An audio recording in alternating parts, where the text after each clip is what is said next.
Jusqu'alors, les donneurs d'ordre étaient les évêques et les souverains.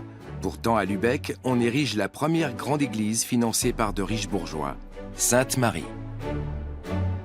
Plus haut édifice en briques du monde, elle symbolise la puissance d'un nouveau groupe social qui joue un rôle de plus en plus influent en Europe, les marchands.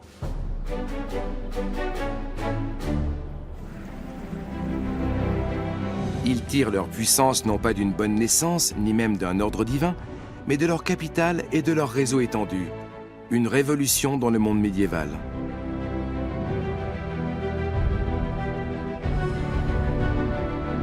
Au XIIIe siècle, en Europe du Nord, un groupement de villes et de marchands va se muer en véritable superpuissance, la Hanse.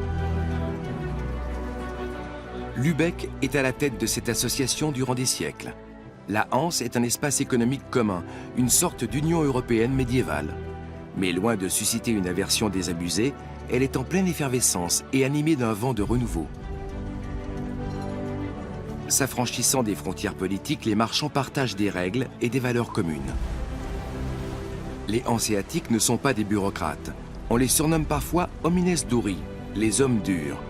Depuis les ports de la mer Baltique, ils conquièrent le nord-est de l'Europe à grand renfort de harengs, de bière et d'étoffes raffinées. Dans les grands centres urbains étrangers, notamment à Bruges, ils établissent des comptoirs commerciaux faisant office de succursales où transborder les marchandises. Les opérations bancaires et de change ont lieu dans la maison de la famille Van der Beurzo, la première bourse du monde.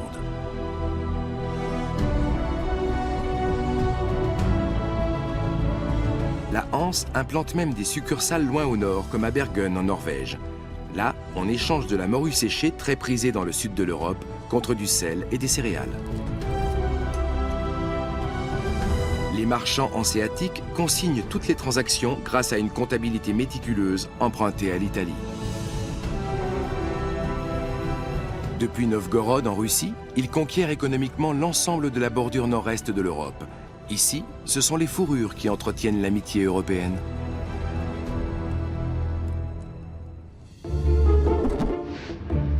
Au XIVe siècle, ce réseau commercial pan-européen englobe plus de 200 villes situées dans 20 des États actuels. De Bruges, Bordeaux et Londres à l'ouest, jusqu'à Cologne, Nuremberg et Venise au sud, en passant par Novgorod, Riga et Tallinn à l'est. La Hanse serait-elle l'ancêtre de l'Union européenne ?